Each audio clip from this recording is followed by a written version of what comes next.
Hello my dear friends, you're in the Military Summary channel, and this short video we're going to discuss the most important events that took place during the previous night of the local time. And first we're going to talk about Kiev area, about Ukraine in global scope.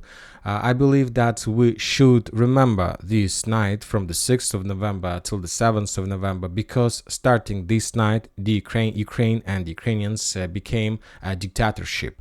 Before we will continue with this a little bit later, but before I believe we need to discuss the situation, the event that took place with Valery Zaluzhny, a possible candidate, a possible solution as the next Ukrainian president. According to information we have, according to Zaluzhny, his assistant was killed, but according to official Ukrainian position, official police position, according to official statement, Zaluzhny assistant wasn't killed, but that was something like accident. Zaluzhny assistant had the birthday, and the deputy commander-in-chief of the armed forces of Ukraine, Timchenko, sent him the presents with grenades. And according to one more time official statement, as a result of usage of this present, there was explosion, and the assistant of Zaluzhny was killed, and his son was wounded.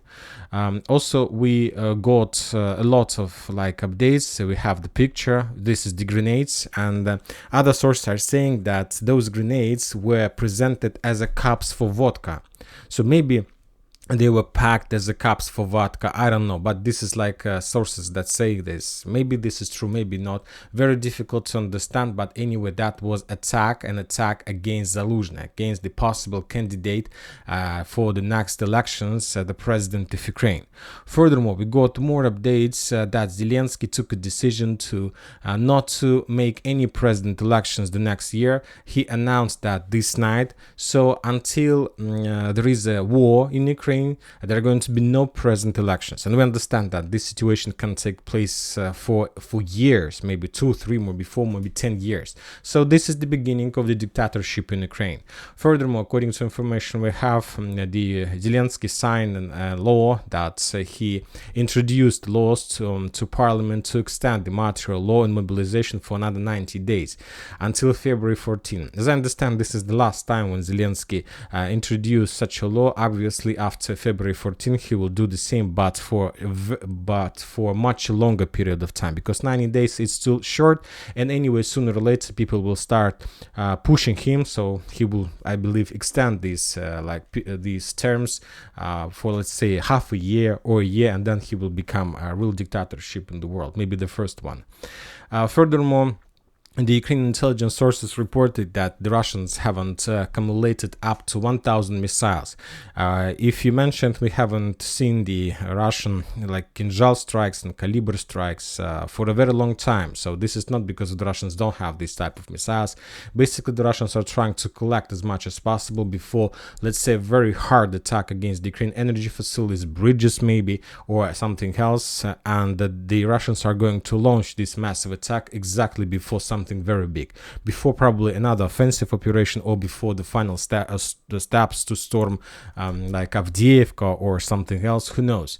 The Ukrainians do have problems with Western support. The Ukrainians do have problems with weapons. So Zelensky, for example, when he was interviewed by the Western media, told us that if Western countries can't give him financial support, then they need to give him credit, and he will return the credit after the war ends. So the situation is very complicated, very difficult, but we know for sure one thing, that Zelensky currently, he's focused not on the war, he's focused not on the combat things on the ground. The most important currently for him is to save his power, to cancel elections, to remove the people who can compete with him, and then he will be able to focus the power in one hand and to continue the war with the Russians. So we'll see whether he's able to do this or not. Some updates, and very interesting to tell the truth, updates are coming from Crimea. Today we got more details about the Ukrainian attack with scalp against the Russian, base, Navy base, and as a result of that strike, another Russian ship was damaged and destroyed. And that was not just a regular ship, that was like a Caliber carrier, so the ship that can use calibers against to attack Ukraine. So I believe that this is a very good achievement for the Ukrainians, because as we discussed, the Russians have concentrated around 1,000 missiles, so it's very good to reduce reduce the number of ships that can launch calibers as many as possible. So the Ukrainians are working in this direction. So we'll see what is going to be next. Now, some updates are coming from Kherson direction. Today we got some photos and some videos, not video, just photos, that Ukrainians started redeployment of armored vehicles on the Russian bank of Dnipro River. There was one photo. I haven't added this photo to map because some sources are saying that that was an old photo, so we need to wait more to understand whether it's true or not. But this is the first, the first update, the first piece of news, the first situation when the Ukrainians, after they managed to collect up to battalion on the Russian bank of the river, started moving of the armored vehicles, just the personal carriers and let's say infantry machines, not the tanks. But anyway, this is a very bad situation for the Russians, and the crisis develops not in Russian favor. Now we are moving to Zaporozhye area, to Verbova, to Bradley Square. We got a very interesting video from Verbova. This video was made by the Russian soldiers who are in the city, in the village. As you can see, there is night, there is no fire, no lights, and the Russians are using night vision equipment to move from one part of the village to another, because there are lots of drones above the village, and if they turn on the light, of course they would be destroyed immediately. The clashes in the vicinity of Robotyne continues, and the Russians published more videos of destroyed Ukrainian armored vehicles. The Ukrainians, if you remember, during the previous days tried to improve their positions and to increase the foothold on the southwest from Robotyne. They had significant losses in armored vehicles and tanks. They abandoned a lot of equipment, tried to capture some trenches, and the Russians during the previous days continued destroying the abandoned Ukrainian armored vehicles to reduce the Ukrainian possibilities to, let's say, evacuate wounded soldiers or something else. Very interesting updates are coming from the South Donetsk direction. Lots of very interesting updates. For example, we have updated the map on the south of Ugledar. Today we got very interesting geolocation of Russian FPV drone strike against the Ukrainian position. This video is geolocated, and this video took place these days, maybe a week ago, maybe yesterday. So this is a very fresh video. On this video we see the Russian FPV drone strike against the Ukrainian positions in the villages and the dachas between Mykolaiv and Pavlovka, which confirms the Ukrainian presence in this area and that this territory is under Ukrainian control. According to the previous version of this map, this territory, this part of the village, was under Russian control, but now we see that there is an evidence of Ukrainian presence in this area. Also, some sources are saying that the Russians managed to develop their offensive operation, develop their positions in this among these three lines. We don't have any geolocated proofs or videos, but the Russians are saying that they managed to force the Ukrainians to step back, and currently the Russians are digging in deeper, exactly somewhere in these three lines and the trenches. So it's like I'm adding this square, this area softly. Maybe the Russians captured more, maybe less, but we got some updates about some progress. We are not going to change the map until we receive some geolocations. I have updated the map on the south of Novomikhailivka. Most of the Ukrainian sources have already done this as well. So these three lines currently are under Russian control, and the Russians continue their offensive operation further. I believe that they're going to take Novomikhailivka step by step. Of course, there are still a lot of things needed to be done before storming the village, but the Russians are about to start the clashes for the village inside of this small settlement. Also, the Russians published some updates regarding Avdiivka. For example, the Russians published very interesting video from the southern part of this fortification. On this video, we can see how the Ukrainian soldiers, how the Ukrainian soldiers was moving from one trenches to another, from one position to another. This is the Donetsk road, the ring road, and these are the bridges that were destroyed during the previous clashes, the previous days. And we also have the Ukrainian infantry who was moving from one position to another. First of all, this is machine gun position that we discussed many times in the previous videos, that, as we can see, haven't been captured by the Russians.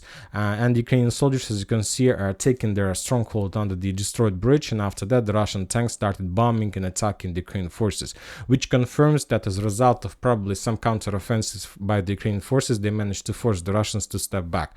And currently this territory is already once again under Ukrainian control. We see the Russian tank and this territory is under Ukrainians. So to describe this schematically on map, the Ukrainians return control at least over this part of Avdiivka foothold, and the Russian tank was attacking the Ukrainians somewhere from this direction, and he was trying to bomb and destroy the Ukrainians who was trying to hide below the bridge, destroyed bridge. So this is the situation in South Donetsk direction. Probably this entire area was returned under Ukrainian control. So we need more details to understand.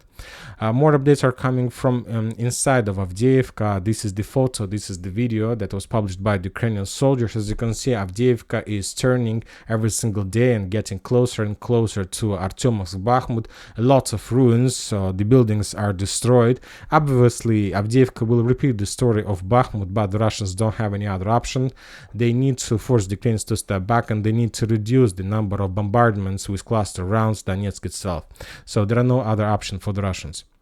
More and more sources are saying that the Russians managed to cross the railways. As you can see, there are three lines in this area, two lines. The first one on the Russian side, the second one on the Ukrainian side. And according to the Syriac map, the Russians managed to cross these railways and to establish control and to create and dig in deeper on the Ukrainian three lines that located on the Ukrainian side of the railways. The next step, obviously, is to storm Stepova. There are going to be very fierce clashes, very heavy battles for this village. But anyways, I understand the Ukrainians will be forced to step back. I don't think that the Russians will spend a lot of time. Obviously, maybe even by the end of this week we're going to see something like this, and after that there's going to be completely different story and completely different picture of battle for Avdiivka. If the Russians are able to establish the strong foothold on the Ukrainian side of the railways to create, let's say, safe supply roads and let's say safe tunnels and trenches that they can use to support their forces in this area, then this is we can start counting days before entire Avdiivka falls, because this is the reality. Interesting updates are coming from Artyomovsk, Bakhmut. While the Ukrainians tried to develop their positions and to storm Zelenopolye, Kurdyumovka on the southern foothold, on the southern flank of Artyomovsk, Bakhmut, the Russians launched a very powerful attack on the northern flank of Bakhmut, trying to establish control over the positions between Bogdanovka and Khromovo. Today we got another geolocated video how the Russian FPV drone was attacking the Ukrainian forces in the vicinity of Khromovo. Another trenches was attacked, and furthermore, this morning, right before I start making this video, we got another video how the Russians established control over another trenches somewhere in Artyomov's direction. As I understand, that shelter, that stronghold was captured on the northern flank. So the Russians are really serious about establishing control over this line, and they're doing everything they can to establish control over these territories. But one more time, this is not like an offensive operation, let's say, to establish control over Ivanovska, or offensive operation in direction of Chasov Yar or something like this. No, this is just a tactical operation to force the Ukrainians to stop Ukrainians on the southern flank and to move some operational reserves to the north. So this is the only solution the Russians found, how to stop the development of the very difficult situation in the south, by attacking on the north. As soon as the Ukrainians will redeploy their forces back to the north, obviously the Russians, let's say, as soon as the Ukrainians will return back their forces back to Bogdanovka and will concentrate their forces here, obviously the Russians would stop. But for now they have possibilities to attack, and they're doing this. Some updates, very interesting updates, are coming from the road between Privilya and Zaluzhnyanska. This is another death road. The Russians published the video of the significant number of destroyed Ukrainian armored vehicles that the Ukrainians, if you remember, during the previous days made lots of attempts to attack the Russian positions in that forest. All of those attempts of 30th Mechanized Brigade were repelled. The Ukrainians had significant losses. These armored vehicles weren't destroyed just one day. This is like the armored vehicles that were destroyed during the battles and clashes that took place during the summer and the autumn of 2023. The video, the drone was flying above this territory, and we saw all those armored vehicles destroyed exactly along this area. When talking about Kupiansk-Liman front lines, we haven't received anything during the previous night, no geolocations, but we know that the Russians continue their fightings in the Kislovka, Kotляровka, Stepovo, Novosilovka, Ivanovka, Orlyanka area. There are very heavy clashes, and as I understand, today we're going to receive more updates from this foothold. And that's it for this short video. Military Summary channel reminds we condemn any violence in the world. Thank you for watching, subscribe to my channel, put your like, join my Patreon, and have a good day.